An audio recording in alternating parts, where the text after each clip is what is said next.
Hello and welcome. You're with IndiaPostLive.com, India's first live conversation web television portal. Well, how would you feel if you knew that you would have to think twice every time you were to post a comment or your thoughts on your social media page, be it Facebook, be it Twitter? I'm sure you would feel disconcerted. Like it or not, some recent incidents that we have been observing point to the fact, perhaps, that free expression on social media isn't so free after all. Take a look. Freedom of expression on social media is fast becoming a concern for the political establishment. Recently, a shipping professional from Goa was booked for a Facebook post criticizing Prime Minister Narendra Modi. This was followed by another arrest. This time, 5 students were detained by the Bangalore police for allegedly circulating anti-Narendra Modi messages using the smartphone messenger WhatsApp. The Constitution of India under Article 19 provides the right to freedom, which guarantees the freedom of speech and expression. The freedom of speech and of the press do not confer an absolute right to express one's thought freely. Clause 2 of Article 19 of the Indian Constitution enables the legislature to impose certain restrictions on free speech only under the following heads: security of state, friendly relations with foreign states, public order, decency and morality, contempt of court, defamation, incitement to an offence, and sovereignty and integrity of India. Also, protests were staged in Goa alleging the misuse of Section 66A of the Information and Technology Act. It holds any person who sends by means of a computer resource or a communication device any information that is grossly offensive or has a menacing character, or any information which he knows to be false, but for the purpose of causing annoyance, inconvenience, danger, obstruction, insult, injury, criminal intimidation, enmity, hatred or ill will, persistently by making use of such computer resource or a communication device. Any electronic mail or electronic mail message for the purpose of causing annoyance or inconvenience, or to deceive or to mislead the addressee or recipient about the origin of messages. Is there a message here for the newly formed government, rather a threat to freedom of expression on the World Wide Web? All right, so is freedom of expression on social media not so free after all? Joining me in the studio for this conversation is Chirag Cherian, who is a social media expert with Perfect Relations. Chirag, thank you so much for joining the conversation. I also have with me Shehzad Poonawala, who is a spokesperson for the Congress. Shehzad, welcome to the conversation. Thank you. And joining me through Skype, I have Paritosh Vyas, who is BJP's, belongs to the BJP's communication cell. Sir, thank you so much for joining the conversation. Thank you so much. Chirag, let me first ask you, the question that we were asking in that audiovisual that we just saw, there seems to be some kind of a contradiction between Article 19 and Section 66A of the IT Act. Can you just give us a little bit of a detailed background of the same? I think it's important to start today's discussion if you go back in time, when the episode of the Shiv Sena versus the 2 girls happened in Mumbai, who are now clear of all charges. The people who faced the fire are the 2 cops. However, the entire nation saw what happened, and I think it's not fair from how the police took action to the Shiv Sena people who went and vandalized the hospital. But the funny thing is, why is it only happening at this side of the political spectrum? Why has it not happened with the Congress, for example? None of their politicians did actually victimize civilians, as I can see the BJP and Shiv Sena people doing it. I would perhaps like to differ. There was a case in Agra. You remember last year where there was this man who was arrested for some cartoons? UP police is not under Congress. Okay. I don't remember that incident. You don't remember that incident? Absolutely not. What has your personal experience been? No, I would like to second what has been just said. It's actually a deeper mindset, and it's that prevails within the Sangh Parivar and within the ideological forebearers of BJP, where they cannot tolerate dissent. They come from an approach which is very fascist in its roots, which says either you're with us or you're against us. And if you're against us, all hell will break loose. Now, let me just add few examples here. It's not just about the illiberal use of the IT Act, Section 66A. You pick up Gujarat and you see over the last 10 years what has happened. Ashish Nandi, a leading sociologist, was charged with sedition. Times of India Ahmedabad was charged with sedition. Number of Gujarati journalists were charged with sedition. For what? Because they criticized Mr. Modi on the handling of floods. Several of these cases went to High Court and Supreme Court. In one case, in Mr. Nandi's case, Supreme Court remarked that we are shocked that this is the state of Gujarat, which is the state of Gandhi, where dissent is not allowed to, propagate. So this is the kind of approach that Mr. Modi has. He banned television channels in 2002. He sent one Aaj Tak reporter to jail on charge of sedition for showing the plight of a Muslim orphan. These cases, time and again, in 2007 he banned the entire Tehelka sting from being aired on television. There's a history of this man. He doesn't tolerate dissent. He does not even allow cameras to come in Gujarat Secretariat or Gujarat Assembly. All right, Paritosh Vyas, please respond to that. So gentleman out there is talking about fascism. I think he's a repeat person who keeps on talking about Modi being a fascist, BJP being fascist force, for us, against us. That theory was there. I was then on a show with you only before the elections. And the said person, I don't know his name, kept on harping on the fact that people of India will show BJP and blah, blah, blah, blah. Now I'll come back to the original cause of fascism. And the originator of the fascism in India was Srimati Indira Gandhi. Do not forget emergency. At least I know emergency. I was young enough, but I remember I was reading about the emergency at that time. What happened to the free media show at that time? Wasn't that the biggest case ever in the history of India where the entire rights of Indians, the media and all free people were curbed, drastically cut down, people were put into jail? Mr. Modi, you have given an example of 5 or 6 times. But if you look at the emergency, probably it would lead to 1 million. So let us not talk about fascism. That was number one. Secondly, somebody was telling me this is a Sangh Parivar originated idea. Do you remember what happened to a professor in Calcutta last year when he forwarded some cartoons of Mamata Banerjee? That fellow was put into jail for 15 days. Yes. And there have been ample number of other examples. For example, there was an NCB minister in Maharashtra who was instrumental in getting 2 Air India employees got into jail because they had posted some cartoons against Manmohan Singh. That was in 2012. So kindly do not give a dose that this is the individual prerogative of the BJP.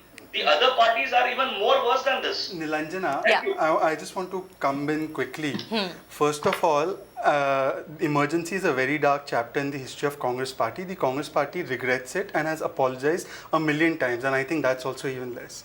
So having taken that standard, will Paritosh now not take our example of the emergency and do what is required of them? And can I also will he request... one second. Will he apologize for the number of sedition cases that have been put against innocent individuals? Let's restrict this to social media per se. Secondly, no, it's about larger question of freedom Muzzling of the... your Okay, expression. I get it, yes. So, first of all, it should not be that they should keep throwing emergency at our face. It happened 40 years ago and we are not proud of it. We apologize for it. By that standard, at least let them apologize for what Mr. Modi does rather than justify what is happening. Can I bring in Imran Ali here? Imran Ali is a lawyer. He's joining us through Google Hangout. Imran, welcome to the conversation.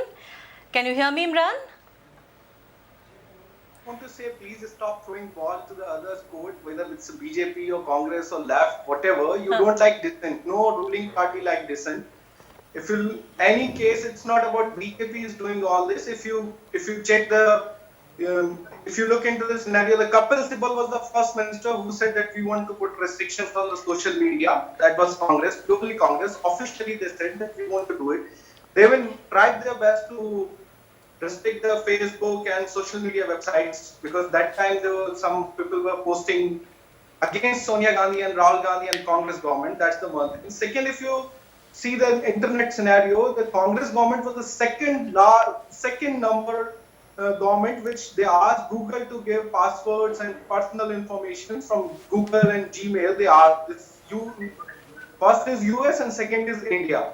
Those are requesting Google and Gmail to give them the personal information, passwords and everything. So it's not about BJP, it's not about Congress. It's Okay, not Imran about Ali is saying let's not politicize this issue. Correct. Chirag, Correct. what I is... totally understand. I Yeah. think what's important is there's a very thin line between freedom of expression and your personal or vendettas or as a whole your interests on what you want to do on social media, because it's very easy to get viral on social media. Simple example is what happened in America. Yes. In America, for example, if you create a picture of Obama, even hanging, hung to death, whatever, you would not face jail sentence. You'll be investigated, and if there's a terror threat, then you face prosecution. If there's not a large terror threat, if it's your personal opinion, there is no issue to that. Similarly, there was a kid in America who was a 19-year-old rapper who wrote a rap about killing kids in kindergarten. He was taken to the cause, and he was taken to the jail, etc., etc. So I think therefore there's a very thin line about. So do you think social media posts should be scrutinized by the government? See, firstly, I think I think they have to be investigated. To be very honest, Again, this is where the Article they have to be 66 investigated, but the investigation needs to have a proper process. If my Facebook page Yes. has privacy settings, which only my friends can see, Yes. no government should be able to enter there, troll me and fine me, and then fine me for what I've written to my friends. It's my personal opinion. If That's a very interesting point you've made. If I have it open to the public, Yes. like for example, the Goa episode, which went on a Goa page which had 47,000 open members. Yes. There I understand, yes, you need to investigate it. But if it was on a So you Facebook agree? page, You agree with what happened? The whole Holocaust post that was put out by Mr. see, if Devu this Chodhankar. again, it really matters on where you're putting it and what your context is. So similar, like I'm saying, if it's personal, if it's on your personal page, it's fine. If it's out on a public thing and you're trying to create a rift, but the funny and the irony is that what I have been observing on social media, that BJP people they've created so much of negative posts about Manmohan Singh, Rahul Gandhi, Sonia Gandhi, and today they are themselves trying to be the good guys and trying to clean up the system. Can I just make a point Yeah, on sure, parity? sure. See, I agree that 66A was introduced by the last government. You banned Kapil Sibal for it, and I think in hindsight, Kapil Sibal will also realize that maybe it wasn't the best thing to do this. But let me make it clear that the implementation of 66A now has been curtailed insofar that only a level of the IG officer, rank officer, can propose arrest. It can't be done by an SHO. Secondly, there is a news story of 22nd May. This is after their governments come to power. Department of Telecom plans pitching morality on social media to Narendra Modi. That means morality will be one of the criteria, you can see it here, on which they will now screen social media. So we bring in something, they do something far worse. Where is the parity? I agree with a lot of points that you shouldn't make it Congress BJP. But see the track record. The last 5 years has been about panning Sonia Gandhi, Rahul Gandhi, Manmohan Singh, and you can't say a word of dissent against Mr. Modi. We are saying bring in parity. We made mistakes. We made mistakes in emergency. We at least accept it. They don't accept their mistakes. They go a step further, and we are still to be blamed. That's not fair. All right. There seems to be a blame game that is going on, but quickly, Paritosh sir, would you quickly respond to what Shehzad just said? And then I want to bring in Vidya Venkat of CHRI. Yeah.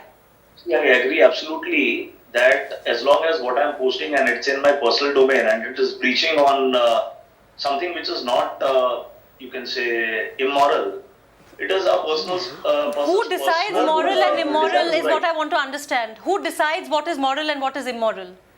You start abusing people in public, that is not moral. Your spokesperson, Mr. Swami, used to say Sonia Gandhi is a waitress. Is that moral?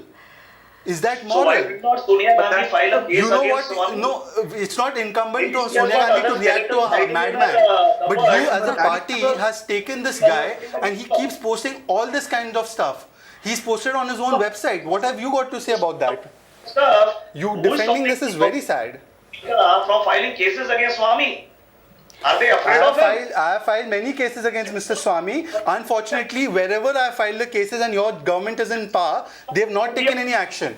So as far as, can I just, look at the larger picture?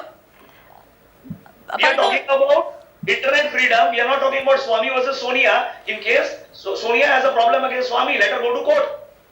All right. very Let me look at the larger picture that in fact Chirag brought out. Chirag, you said that okay, if it's if the privacy settings are done so that your post can only be seen by your friends, no matter what you post is all right. But if it's public, then perhaps. But again, there is a very thin line there, right? So is it, now the question is it, yes, freedom of expression on social media in a public forum is free as long as you agree? Is that how That's not a question. I think you nailed the answer. No. I'm asking you. There is a question mark after that sentence. Do you agree or do you not? See, that really depends on what the context is. Yeah. And I really believe that if it's something that the country wants, for example, if there's a petition, it might be against, in this case, Mr. Modi. He cannot go and say all the people who signed the petition are wrong on change.org, for example. So that is not true. It really depends on the numbers. Right now we're looking at a number of 47,000 people. I'm telling you, if tomorrow there's a petition which says that we support the guy in Goa, who himself admitted that, yeah, I used wrong language and I apologized. And he apologized. Deleted that Once post. he apologized about it, it is fine. There's not, you don't have to really take it to a level where you're really chasing What the about the guy. WhatsApp episode? Those 5 people who were arrested.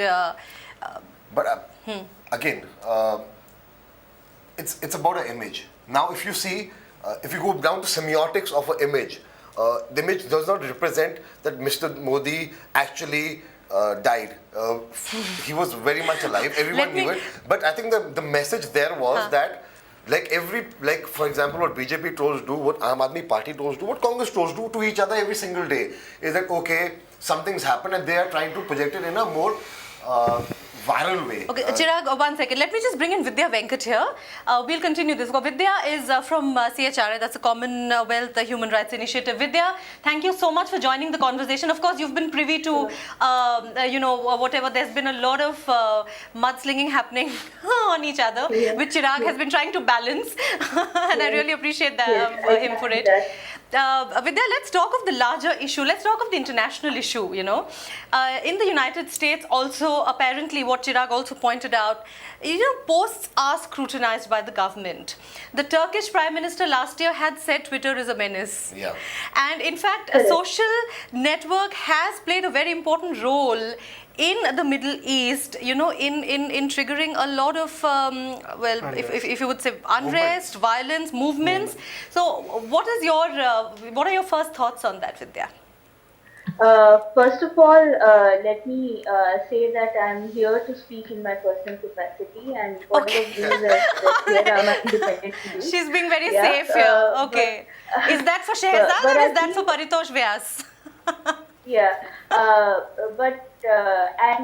this is a topic that's very close to my heart, and in fact, when this Facebook comment by Chudankar resulted in this arrest and stuff, also I did respond to it to some TV channels who asked me to respond, and I said that it does come across as a knee-jerk reaction, and your question regarding the international perspective on this, I feel that social media is a great leveler. I mean, ordinary people who otherwise don't have a voice are able to come on social media and they are able to express their thoughts.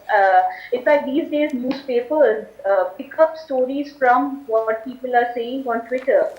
Yes. And on Facebook. So I feel that while it is good to have freedom of speech and expression, and being a human rights, and coming from a human rights perspective, I definitely defend that. But I also see that sometimes it's also possible that when this technology is in the hands of wrong people, it can also be misused. And we saw that happening in Bangalore, for example, when some wrong messages were spread, and people from Assam and the Northeast, there was a major exodus. Assam was a huge, 2012, In fact, I myself have worked on projects where mobile phone technology was used to empower rural communities to, express their views and thoughts. And I've done these kind of projects, and I see that many times when people get hold of something like Twitter, Facebook, or other empowering tools of expression, many of them do not know how to use it sometimes. Sometimes. So I do feel that while I am a free speech enthusiast, I think it's amazing that the way social media has empowered people to express their views and express their thoughts. I do feel that reasonable restrictions have to be there. And as far as government monitoring is concerned, I think only if it is something really extreme, something that can really cause harm. Only then the government should step in. Otherwise, I think most. Which is where I think the whole websites- issue of internet governance comes in. I think we had a conversation on that a few days back, where India, talking of multi-stakeholderism versus multilateralism, I think that is a huge policy issue. Let me just come back to Paritosh. Yeah, Vidya. I would just like to make Yeah. another point there. I'm also a member of JustNet Coalition, which Yeah. is a internet governance group Right. that works for free internet. And one of the things that we say is that multi-stakeholderism doesn't really help because it's So you agree with the India stand of the multilateralism? corporates who lead. It's the corporates who get to have their voice. Right. It's not the users All right. who do. All right, So we that's were just moving off track a little bit. Let me bring us back to the conversation at hand. Let me please bring in Paritosh Vyas again. Before I get your comment, I just want to point out, it seems that a few days back we had a conversation on how Mr. Narendra Modi has actually used social media so well in these elections. It was a Twitter-driven election. It was a social media-driven election this time. And we had Vineet Goenka in the studio, and he talked of. And in fact, even Shashi Tharoor has said that he tried to get Rahul Gandhi on social media, but Rahul Gandhi didn't want to do it. He thought, okay, he apparently said that let my work speak for itself. I don't need to get onto social media. And isn't it ironic, Mr. Paritosh Vyas, that it is after, it seems that the right-wing people are, causing more trouble to people who are expressing their views on social media? Right-wing people. How do you define right-wing people? They put like Hindu that's what Defence people League in their who are names. fascist. So anybody who votes for BJP is a fascist. Anybody who votes for the BJP is a right-winger. Is that the interpretation which you're trying to tell? All right, Number one. let me Number justify. let me complete. Number two, Let as you've me- been seeing the Twitter trend right from the time Government of India blocks in 2012, when a lot of us were blocked by the Government of India, including people like Shiv Arur and Kanchan Gupta and other eminent personalities on Twitter. At that time, none of these people were there going around abusing others. They were trying to protest what was happening in Assam. So All right. at that time, if there is a protest on Twitter, you are saying it is a right-wing fascist plot. So if you start correcting your words, it would be better. In that case, synergy can be done, and trolls are there everywhere. You have a AAP troll, you have a Congress troll like G. Surya, and you have trolls in BJP also. So if trolls are doing the trollbazi, I don't think any of the leaders are going to do that. All right, no, but Shehzad, before you respond to that, let me in fact tell you that I'm very happy all of you who are watching this conversation. Many tweets have come in. Okay, let me read out some of them quickly for you. Ankita says, Shehzad is correct. It's in RSS ideology to suppress any form of negative voice they hear. Modi and Gujarat are perfect examples. Then there is Sumit, who says, glad you guys are not suppressing the issue, unlike other media houses who only exploit the social media. All right, and we have somebody called Angry Tau. He has said nothing new.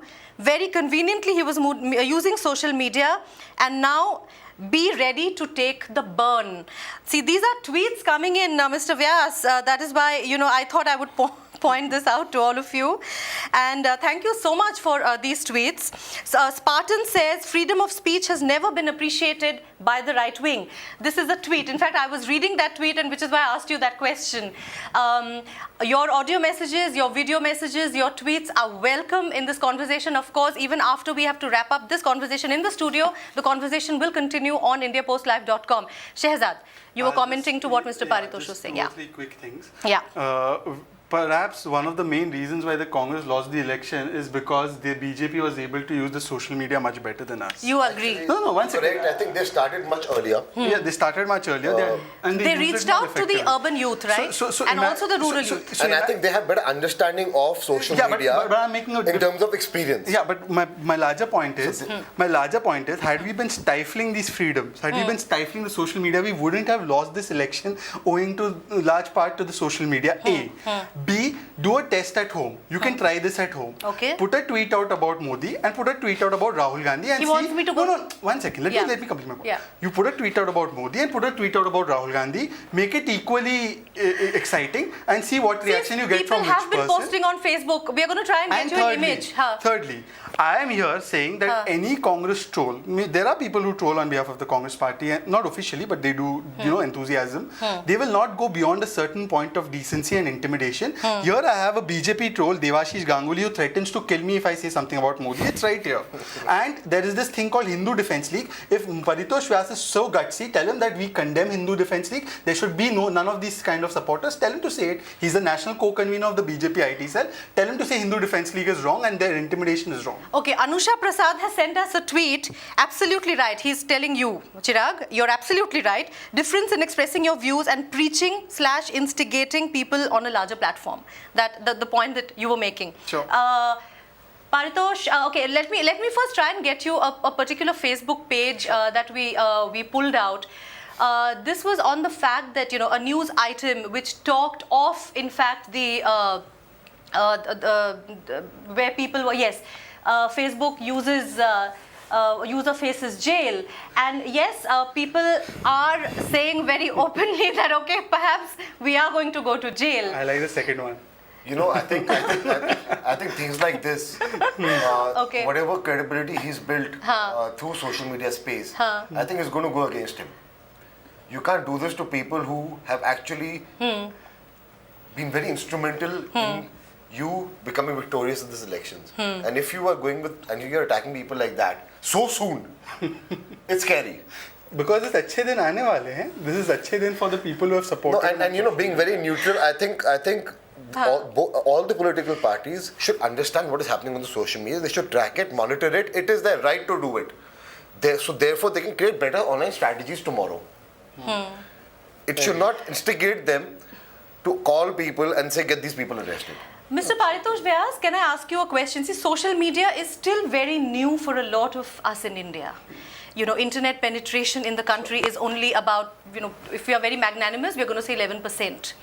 Do you think this is still an experimental stage? Do you think, I know I'm probably digressing a little bit here, but do you think we need to really learn as we go along when it comes to...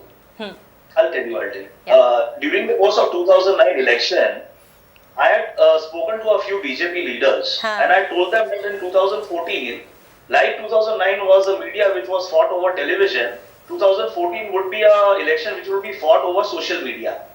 I was on record and I had said that the growth of social media as far as Facebook and Twitter are concerned would be phenomenal.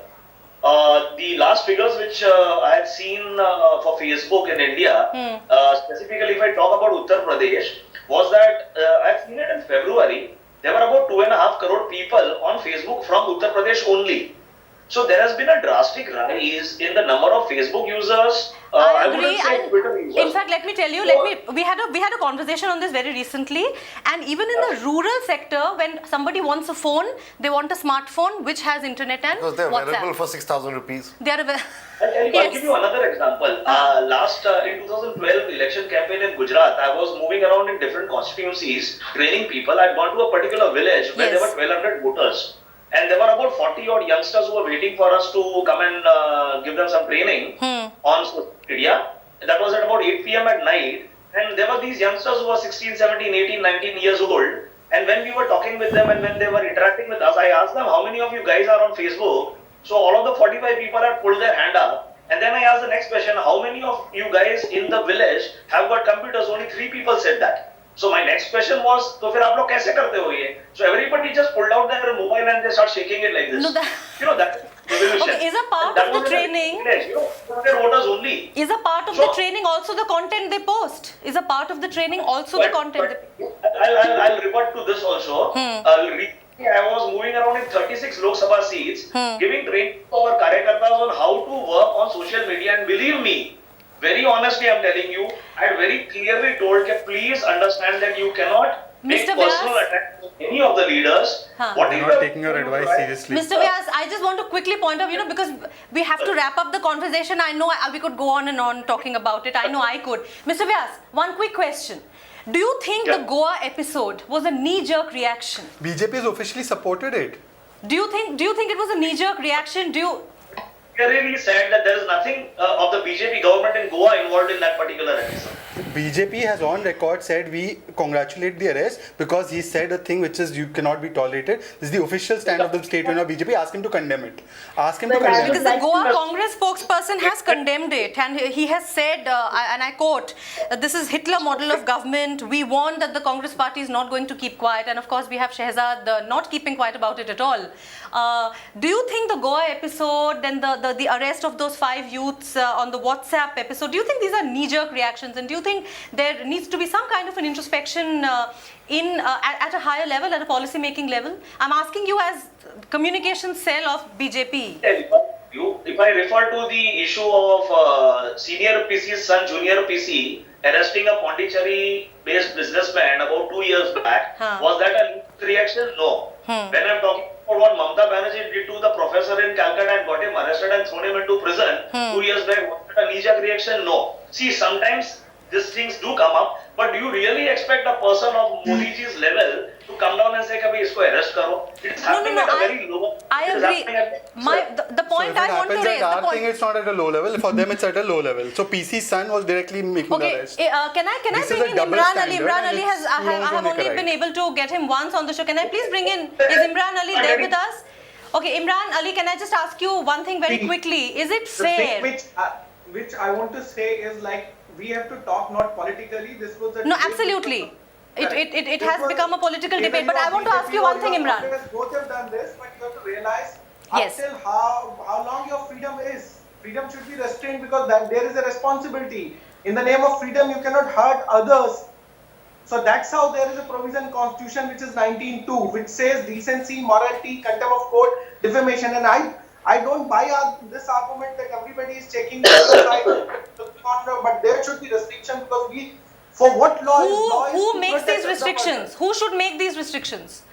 I don't know who should make this. This is something which should come into debate. But the thing is, why there is law? Law is to protect other also. So my freedom cannot hurt your freedom. That's how the things are. If we are so utopian that I will not hurt your freedom, then there is no need of law. But why there is a law? There is a law to protect the other person. So how can you debate in a term like you say BJP is doing this, Congress is doing? I believe every government is doing this. All right, Chirag. Chirag, can I get your quick reaction on this? What Yeah, Mr. Paritosh Vyas has just said. I think- Can I just reframe it? They have done this before, so we will do this now. Is that fair? I'd like to change this conversation and take it to a non-political level. Yes. That's how We've been kind of trying to Yeah. do that very So unsuccessfully. that's how I'll sum up. A lot of Yes. companies now, a lot of professional enterprises today actually go and see what their employees are doing on social media space. I myself, You do that? as a director, I do it. Okay. Because you never know what you will come upon. That doesn't mean that I come upon something, I fire the kid. What do you do? I take it into consideration, and when I see that it's being repeated over and over again, I might have a chat over a coffee and say, you have to be careful. It's not about that you're defaming a client or me or someone else, but you are doing this, and this tomorrow will be reflective in your personality. What you are on social media is what you are outside social media. So I think there's a very thin line between what you can say, what you can do, and what you can't say. Right. So All your right. image matters there. All right. Very quickly, Vidya, your last comments. We have to wrap up this conversation, which will continue, of course, on the portal. But this conversation, your last comments. I do strongly feel that the sections of the IT Act which are being used again and again must be brought under review. And I would say that legally there has to be at the policy level there has to be a change. I mean, you need a very clear policy and it needs to be communicated. People need to know how to use. And it should not be just a responsibility of the social media companies, because I know these days social media companies, like recently Google lost a case in the European court, for example, where they were asked to remove files, which are seen as damaging somebody's reputation and stuff like that. So Vidya, you're talking of self-audit. Is that what you're essentially saying? Yes. There should be self-audit. Yes, All right, there Vidya, has thank to you be- so much. there has We have to wrap up the conversation, but yeah, we get your point. Thank you so much, Vidya. Okay, let me quickly move on to Mr. Vyas.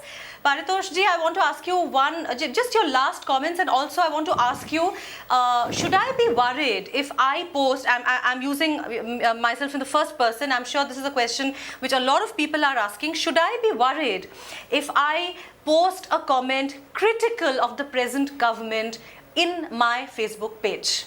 Should I be worried? Absolutely Should not. I think twice? Absolutely not. You are welcome to post any critique Yes. on Facebook or Twitter as long as it is not vulgar, it is not hurting the feelings of others, and no bad words are used. I mean, we never use that in our own Facebook pages. If you can go through my Facebook content, you can go through all of my tweets, you'll never find that. See, commenting and criticizing a government is always there, and it should be done. No, to but keep don't the you government think on you the should, toes. I mean, bad But in a words meaningful way. is subjective, no? Don't you think there should be some kind of a scrutiny only if my comment could have repercussions that are, that will put a question mark on the stability of the country? Don't you think so? What are I bad am words, okay. Mr. Vyas? What are you saying? I'm saying that don't you think this kind of a scrutiny should happen only if there is a question of stability of a country? But where is the scrutiny happening? One swallow does not make the summer, right? No, you said I should not use bad words. I should I'm not be saying vulgar. if you are Moral not also even reform. using a defamatory words, you cannot use it. Inflammatory. Okay, that's the word. Inflammatory words. I have a comment. You can absolutely be critical to the functioning of the government. Why not? That's your right. As All long right. as you are using the proper language. All That's right, it. all right. Using proper language is important. One minute. Last comments from Chirag. Right now, we are putting people in the last two situations, Goa and Bangalore. People are facing strict actions because they've spoken about a specific person, politician, etc. Has the same party just Googled India and found any people writing bad words or something like that against India as a country? If that's the case, those people should also face the same thing. All right. Shehzad. See, what I'm seeing is that Paritosh's worldview is that two wrongs make a right. That's not how governments work. If they feel that we messed up so badly on 66A, he's not ready to give a commitment that he'll remove 66A. They have all the power, they don't need the opposition support. If they feel that we have stifled 66 freedoms with 66A, which he's ready to say that, so remove that. They make illiberal use of sedition All right. and all these other things, yet he's not ready to even say sorry Shehzad. for the Goa incident or other incidents. And finally, the test of the pudding is that if you feel that all these things were wrong, then you should change the thing, change The the course, conversation not continues on follow it. www.indiapostlive.com. I do not see this conversation ending at all in this studio. I look forward to your audio comments, your video comments, your tweets, your posts, and thank you so much for being a part of it. I would like to thank Mr. Vyas. I would like to thank Vidya, Imran, Chirag, and of course Shehzad. The conversation definitely continues on the portal. Thank you so much.